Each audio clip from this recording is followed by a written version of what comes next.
오늘도 한 가지 슬픈 일이 있었다. 오늘도 한 가지 기쁜 일이 있었다. 웃었다가 울었다가 희망했다가 포기했다가 미워했다가 사랑했다가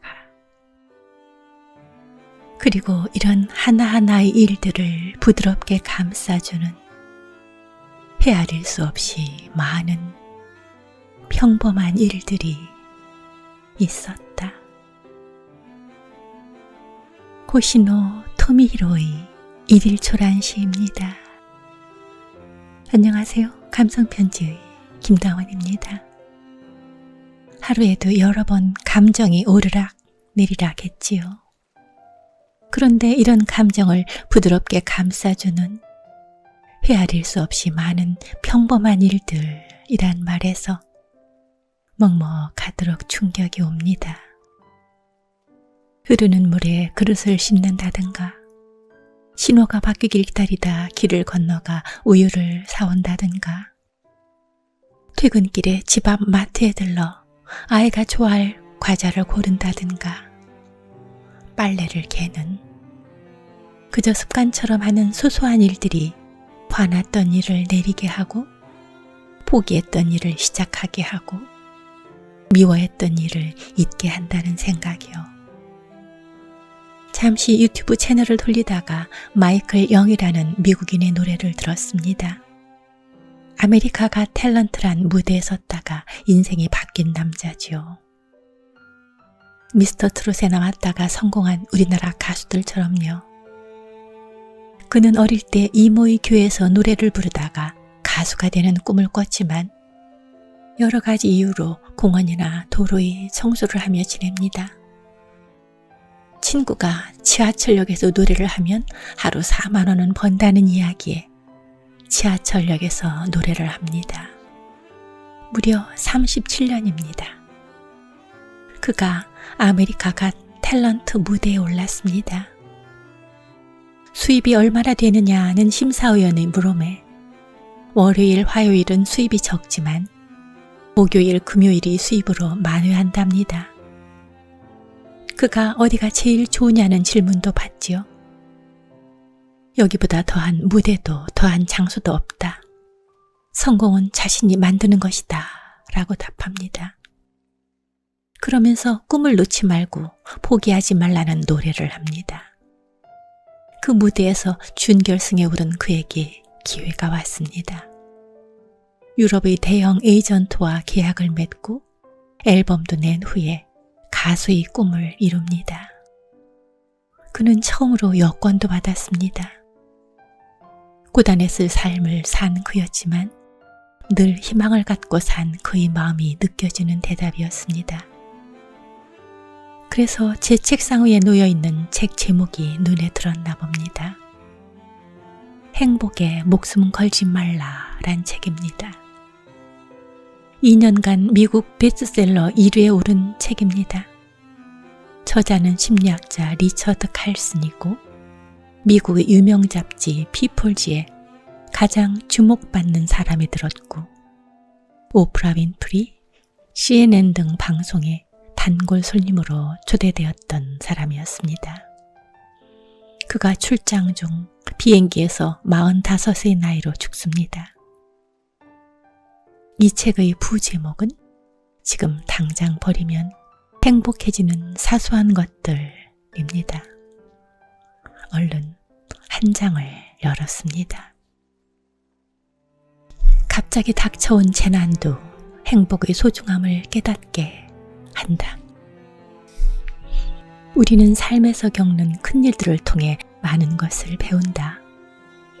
결혼식이나 아기 출생과 같은 축하해야 할 행복한 일이든 사고나 질병, 죽음과 같이 불행하고 비극적인 일이든 거기에는 모두 삶의 중요한 교훈들이 담겨 있다. 나아가 이 세상을 바꿀 잠재력도 담겨 있다. 비극의 9월 11일 세계무역센터와 국방부가 테러리스트의 공격을 받은 지 열흘쯤 후 나는 친구와 점심 식사를 했다. 그녀는 눈물을 글썽이며 이렇게 말했다. 그날 납치된 비행기에서 전화를 건 사람들 중에 자신의 주식 중개인에게 전화한 사람은 아무도 없었다는 사실 아세요? 그녀는 노골적이지만 매우 중요한 점을 분명하게 지적한 것이다. 죽음이 갑작스럽게 찾아왔을 중요한 것은 오직 하나뿐이다. 사랑이다. 그 순간에 자신의 체중이나 외모에 신경 쓰는 사람은 아무도 없다. 인생이 완벽하지 않다고 화를 내는 사람도 없다.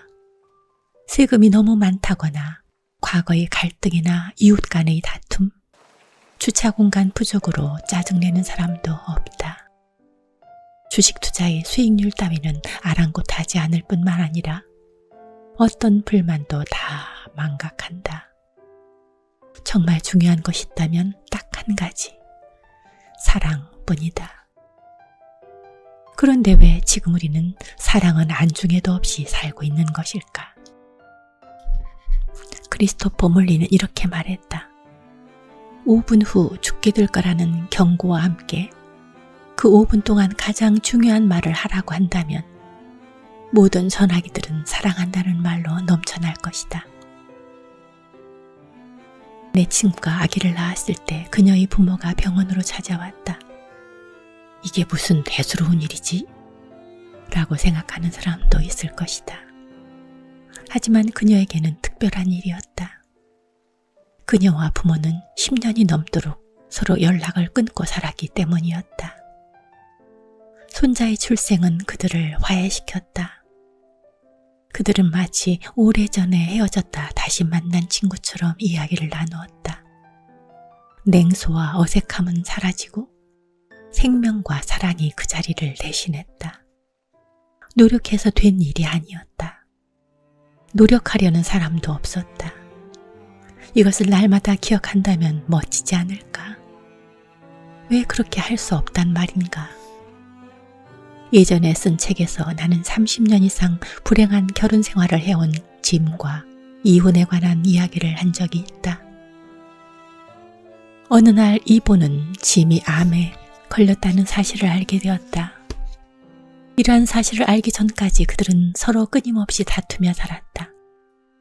짐은 자신들에게서 부부애는 이미 오래전에 사라졌다고 불평했다. 그러나 짐이 암에 걸렸다는 진단을 받는 순간 그들 부부의 의식은 급격한 변화를 일으켰다. 두 사람은 아주 간단하게 마음을 바꾸었다.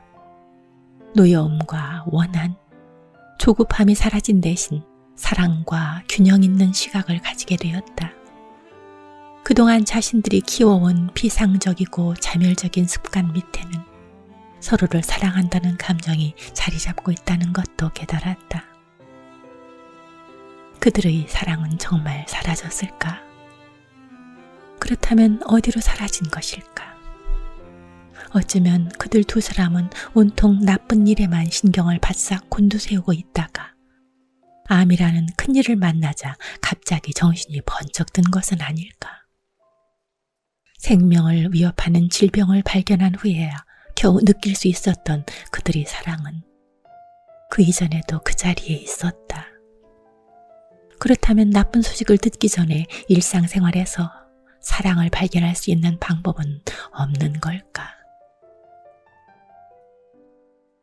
재난이나 비극은 인생이 짧고 소중하다는 것을 가르쳐준다. 장례식에 참석했을 때 사람들은 흔히 무슨 말을 할까? 위로의 말과 함께 인생이 얼마나 빨리 지나가는지에 대해 이야기를 주고받는다. 얼마 전에 나는 한 친구 딸의 고교 졸업 축하 파티에 참석했다. 그곳에서 나는 그 아이를 오랫동안 보아온 많은 사람들이 똑같은 말을 하는 것을 들었다. 저 애가 저렇게 크다니 믿을 수가 없군. 정말 세월이 빠르기도 하지. 라는 말이었다.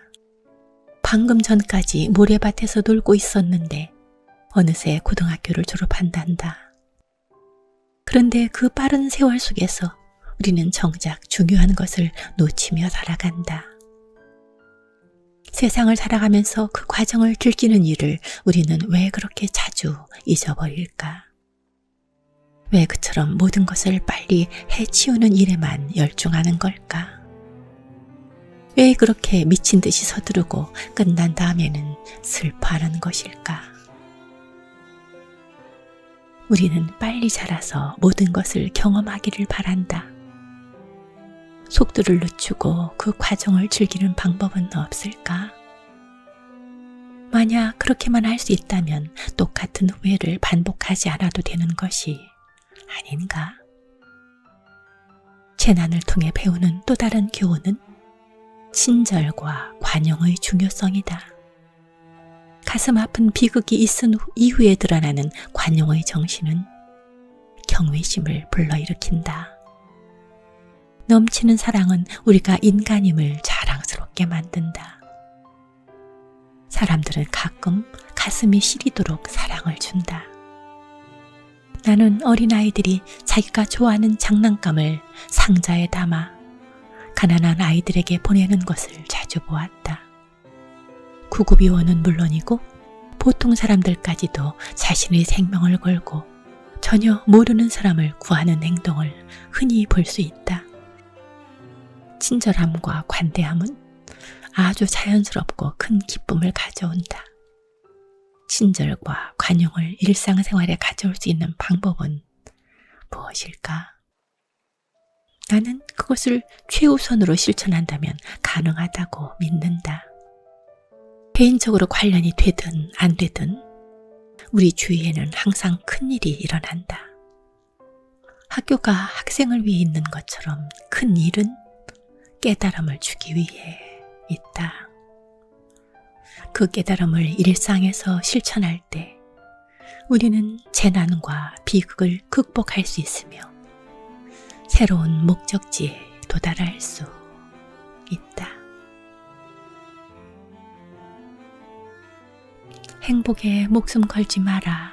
지금 당장 버리면 행복해지는 사소한 것들. 리처드 칼슨이 지은 이 책을 읽으면서 이 소소한 것들, 작은 것들, 그러나 내 마음을 치는 이 많은 것들을 여러분들이 다 안았으면 했습니다. 고맙습니다. 토요일에 뵙겠습니다.